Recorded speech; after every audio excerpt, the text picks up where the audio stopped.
On poursuit nos rencontres. On est en compagnie d'un conseiller d'arrondissement. Vous en entendez parler ces temps-ci. C'est M. Marc Peterson qui milite pour le deuxième pont du côté de Chicoutimi. Bienvenue à l'émission. Ça va bien ce matin? Oui, ça va très bien. Écoutez, M. Peterson, ça fait des années que vous travaillez ce dossier-là. Des années, je dirais même des décennies. En fait, ça a débuté l'aventure en 1989, c'est bien Exact, ça? oui. Comment ça avait commencé l'idée d'un deuxième pont? Bien, ça a commencé en même temps un peu que la route du Parc des Laurentides. Parce Oui. qu'à l'époque, j'étais à l'université, je faisais ma maîtrise en développement régional, puis j'étais membre actif d'Accès Bleuet. Puis moi, je voyais un petit peu plus loin que l'autoroute dans le parc, parce qu'à un moment donné, je savais qu'on allait avoir du camionnage de plus à l'époque, puis que ça allait devenir un incontournable. Fait que depuis 1989 qu'on en parle. Mais dans ce temps-là, c'était l'ancienne ville de Chicoutimi. Oui, qui oui, oui, était, oui. Et là, entre-temps, il s'est passé beaucoup de choses. Là. Il y a eu beaucoup de démarches d'entreprises. On va remonter à plus récemment, donc il y a quelques temps de cela, quand il y avait eu l'incendie sur le pont, ça avait ramené le dossier, en fait, puis de manière assez forte même. C'est là que vous aviez lancé la pétition, si je ne me trompe pas. À ce moment-là, on avait accumulé combien de signatures? À ce moment-là, on avait accumulé 27 000 signatures. Puis il faut se rappeler que quand le feu est arrivé sous le pont, ça a bloqué le pont pendant 3 semaines, quasiment un mois. Mais on dirait que quand j'ai remis la pétition au premier ministre, c'est une erreur de ma part, j'aurais dû continuer à faire des pressions. Je me suis fié à notre 27 000 signatures.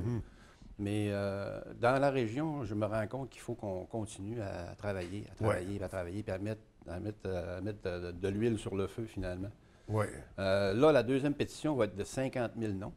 Puis on a bon espoir de l'atteindre. On a même des gens de Kenogami, Chipcha, il y a de partout. Même à la baie, il y a Michel Berger qui va s'occuper de faire circuler la pétition, une personne bien connue à la baie. Parce que ça touche à tout le monde dans la région. Ben oui. Là. On finit tous, les travailleurs, il y en a qui passent à tous les jours, mais même si c'est une fois de temps en temps, on vit tous l'expérience de traverser le pont du Buc en place présentement. Un deuxième pont, il serait situé où exactement? Bien, selon moi, en 89, c'était la continuation du boulevard Barrette pour aller désenclaver Saint-Jean-Eudes. Oui. Après ça, il y avait un pont qui se construisait. Ça fait longtemps qu'on en parle. Le service d'urbanisme de la ville, dès que j'ai été élu en 2009, on a commencé à travailler là-dessus. Puis on a des plans déjà de fait. Puis cet équipement-là va servir non seulement à transporter les véhicules d'une rive à l'autre, mais elle va servir pour nos besoins municipaux. Puis de là, la pétition, on demande prioritairement une étude d'impact socio-économique. Là, ils vont nous dire, bien là, vous allez avoir une étude d'origine-destination. Oui, c'est bien beau, origine-destination. Mais moi, ce que je veux savoir, c'est quoi qui passe sur le pont? Combien qui en passe? Parce que c'est une question de sécurité civile. C'est que quand l'autoroute du Parc a été construite, on a eu un revers positif, mais négatif en même temps. C'est qu'il y a plus de circulation lourde qui vient du reste du Québec qui s'en va sur la Côte-Nord pour les procédés des mines, puis les procédés pour le plan Nord, finalement. Puis même si c'est 70 km de plus, pour avoir parlé à plusieurs camionneurs, il y en a qui sauvent en moyenne 100 $ de fioul par voyage. Ça fait que plutôt que passer par les côtes de Charlevoix, qui sont très énergivores, ils passent par chez nous. Fait que ça a un revers chez nous, c'est qu'au niveau de la sécurité civile, c'est dangereux. Non seulement sur le pont, mais dans toute la trame urbaine, Saint-Paul, Sainte-Geneviève, ça peut même aller jusqu'au boulevard Mellon, parce qu'il y a beaucoup de creusets d'aluminium en fusion qui passent par le boulevard Mellon actuellement, qui vont passer par la route de ceinture après. Fait qu'on va enlever beaucoup de risques au niveau de toute la conurbation de Saguenay. Donc, ça serait un choix logique. De toute façon, les transports lourds, au moment où on se parle, 12 tonnes et plus, ça passe juste pas. Là, actuellement, regardez, moi j'ai un camionneur, un entrepreneur sur la Rive-Nord, là, il faisait 5 voyages par jour. Aller-retour. Aller-retour, 5 voyages, aller-retour à l'Alcan. Pas à l'Alcan, à Rio Tinto. Là, il est obligé de se taper 40 km à tous les fois. Là. Puis ça, on ne sait pas quand ça va finir. Le ministère, vendredi, nous a dit que pour quelques semaines. Quelques semaines, c'est-tu 2, c'est-tu 10, c'est-tu 20, on ne sait pas. Mais je ne veux pas être alarmiste, là.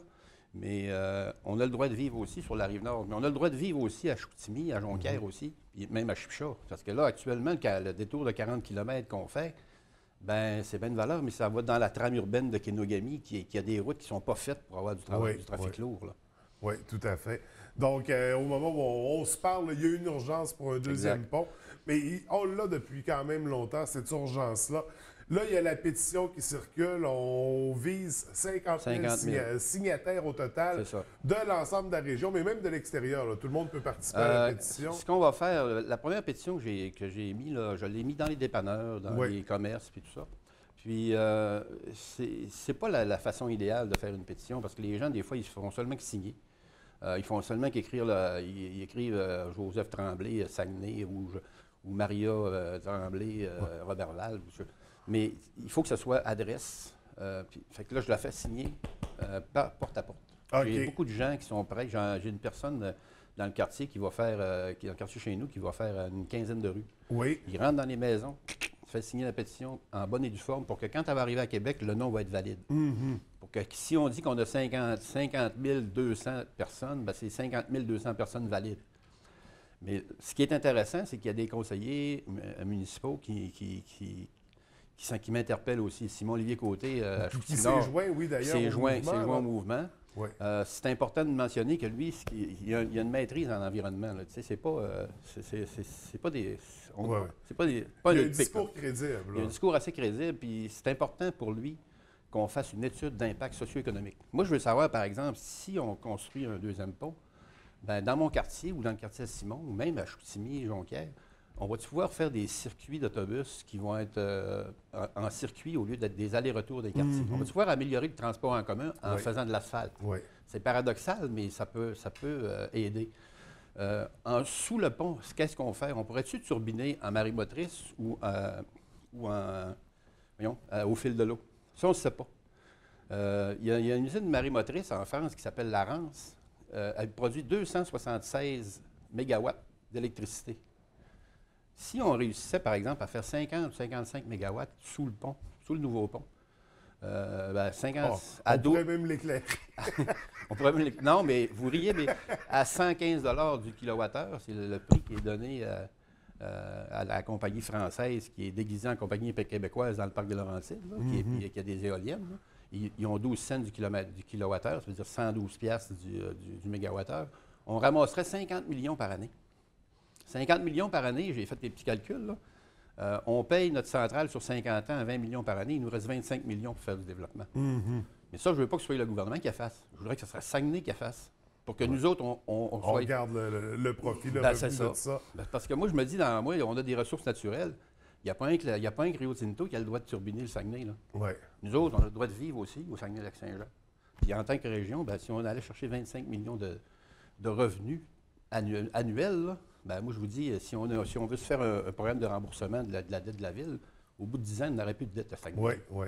Zéro Donc, dette. on aurait des beaux projets liés à tout ça. Une étude d'impact, c'est très, Ouais. très important. Mais la première étape, c'est la pétition qui circule. Donc là, il y a des bénévoles qui vont se promener un peu partout dans les quartiers de Saguenay. On va les voir aussi du côté de la baie, donc dans les prochaines semaines. Ben, les prochaines semaines, puis on se donne en juin de l'année prochaine. Oui. On ne se donne pas 2 mois pour la signer. Là. On se donne du temps parce que l'élection, on veut faire coïncider ça avec l'élection provinciale. Fait qu'on veut que les députés et les candidats se positionnent. Ils en veulent-tu un? S'ils n'en veulent pas, ben, on va les discarter. C'est tout. Ben, il y a 3 semaines, c'est dommage à dire, mais la députée de Chicoutimi, Mme Jean, n'était pas favorable à la construction d'un deuxième pont. De toute façon, le Parti québécois, en général, ils n'ont jamais été pour ça. Même monsieur, je ne vais pas faire de politique, là, mais même M. Brassard a été un virulent adversaire de l'autoroute dans le parc de Laurentides.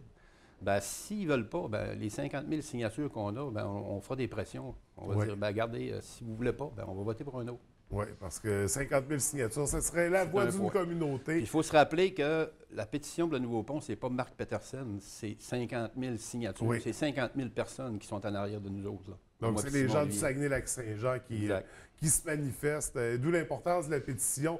Donc, on surveille ça, on la signe aussitôt qu'on la voit. Écoutez, M. Peterson, merci d'être venu nous en parler. Merci pour les démarches que vous avez entreprises. Ça On fait vous plaisir. souhaite beaucoup de succès. C'est pour tout le monde, donc c'est pour le développement de la région. Donc, merci beaucoup. Merci.